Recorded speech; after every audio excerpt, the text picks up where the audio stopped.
be heard by time travel, going back to fix a mistake, jumping forward to see who you become. You've probably dreamed about time travel, going back to fix a mistake, jumping forward to see who you become. Maybe peeking at tomorrow's lottery numbers. Time travel feels like fantasy, science fiction, a narrative device. But here's the bold, maybe even arrogant claim. You are already time traveling, and the GPS in your pocket proves it. Not metaphorically, not philosophically, physically. Every time your phone tells you where you are, it quietly confirms one of the strangest predictions ever made about the universe.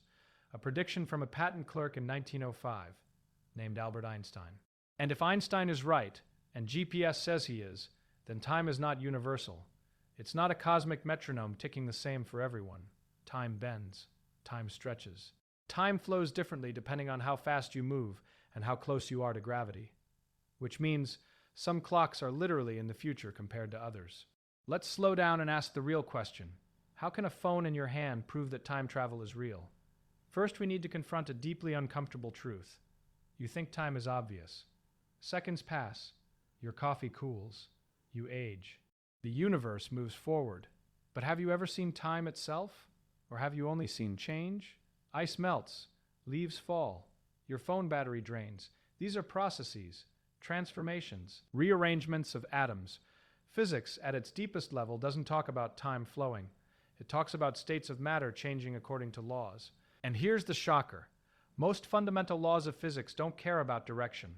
If you film two billiard balls colliding and play it backward, the motion still obeys Newton's laws. Nothing screams, that's illegal. At the microscopic level, atoms, electrons, quarks, the equations mostly work the same forward and backward. So where does the arrow of time come from? Entropy. Imagine an ice cube in a glass of water. You've seen ice melt 1,000 times, but have you ever seen the water spontaneously gather itself and form a perfect cube of ice at room temperature? Why not? Because of probability. At the microscopic level, melting is just molecules jiggling and spreading out.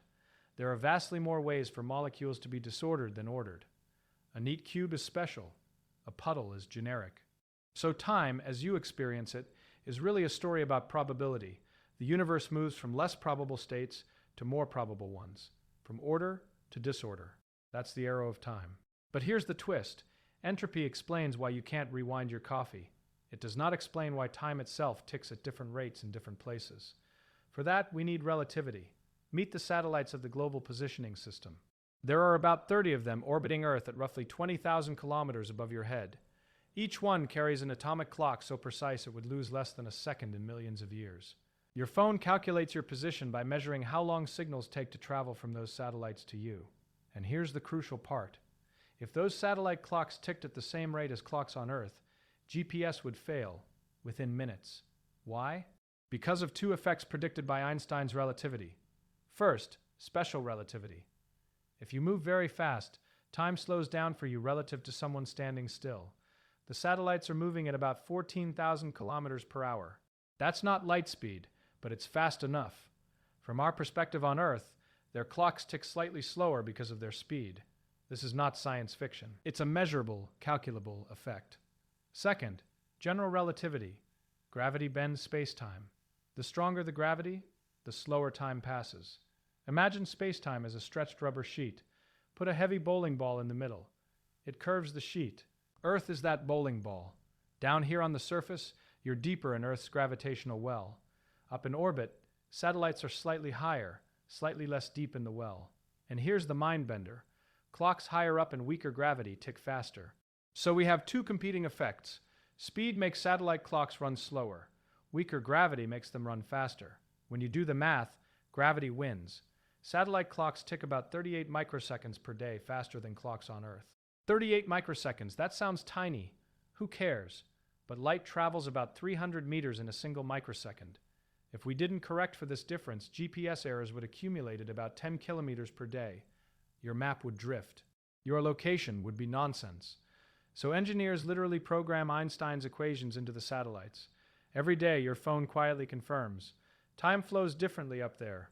Those satellites are, in a very real sense, slightly in your future. That's time travel. Small, precise, undeniable.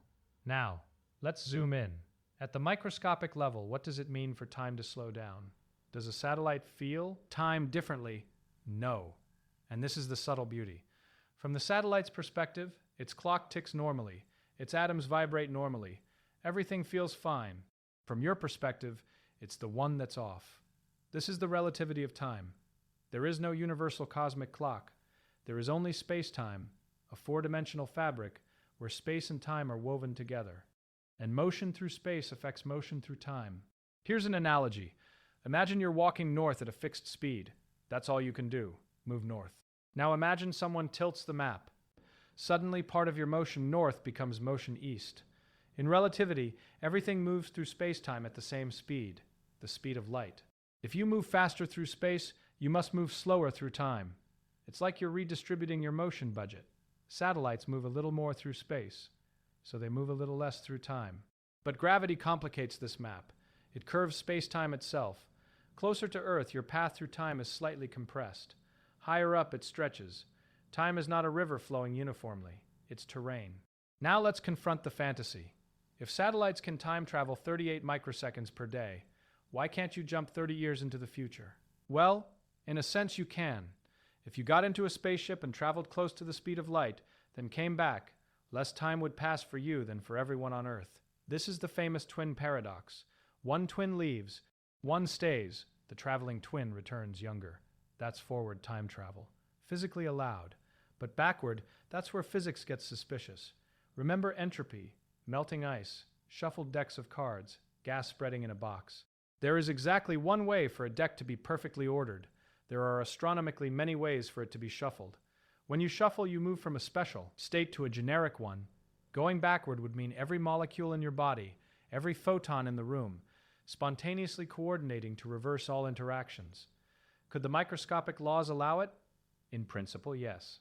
In practice, the probability is so absurdly tiny that it might as well be zero. You are not a closed system. You're exchanging energy with the environment. You're embedded in a universe whose entropy is increasing. Time's arrow is statistical, but statistics at cosmic scales are destiny. So the laws of physics say, forward, yes. Backward, almost certainly no. Now here's the philosophical pivot. If time were reversible, if you could casually undo mistakes, what would that mean for meaning? Regret would vanish. Consequences would evaporate. Choices would lose weight. The very fragility of moments is what makes them precious. Think about your life as a local battle against entropy. At the microscopic level, your body is just atoms following blind physical laws. They don't care about your dreams. But at the macroscopic level, you are an organized pattern, a low-entropy structure temporarily resisting chaos by burning energy from the sun. You eat food, concentrated order, and dump heat into the environment. You maintain structure by increasing disorder elsewhere.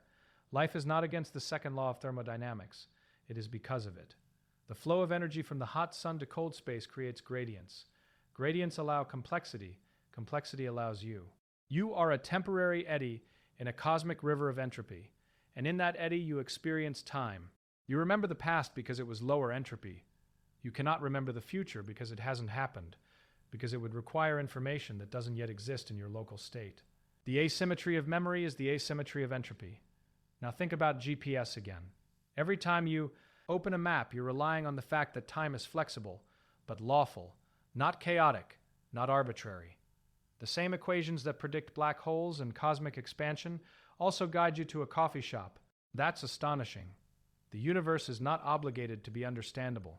And yet, deep symmetries, Lorentz invariance, conservation laws, geometric curvature, conspire so that a species of primates can launch clocks into orbit and account for relativistic time dilation. This is not just technology. It's a dialogue between mind and cosmos. But let's go deeper. At the fundamental level, space-time might not even be fundamental. Some physicists suspect time emerges from deeper quantum relationships, from entanglement, from correlations between systems. Maybe time is not a flowing river but a bookkeeping device that tracks change. Maybe the block universe picture is true.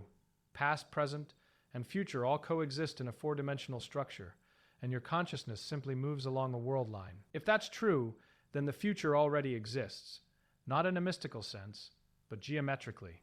You are a trajectory through space-time. The satellite is a slightly different trajectory, and where those trajectories intersect, your phone lights up and says, "You are here." But here is inseparable from now. Space and time are not separate ingredients. They are one recipe. So yes, time travel is real. You are moving into the future at 1 second per second.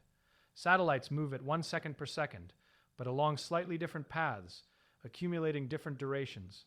The universe does not forbid time travel. It just makes it subtle, constrained, woven into geometry. And maybe that's more beautiful than fantasy, because it means the universe is coherent. It means that when you drop a ball, or watch ice melt, or navigate a city street, you are participating, in the same grand structure. Have you ever considered that your entire life is a thin slice of space-time, a cross-section of a four-dimensional being? From birth to death, your world line stretches through the cosmos. Stars will explode, galaxies will collide. The universe will expand, and your segment is finite, limited, irreversible. That irreversibility is not a bug. It's the condition for meaning. If entropy did not increase, nothing would happen. No memories, no growth, no evolution. No story. The arrow of time is the price of narrative. And GPS, mundane, practical, boring GPS, is a daily reminder that reality is stranger than fiction. You don't need a wormhole. You don't need a flux capacitor.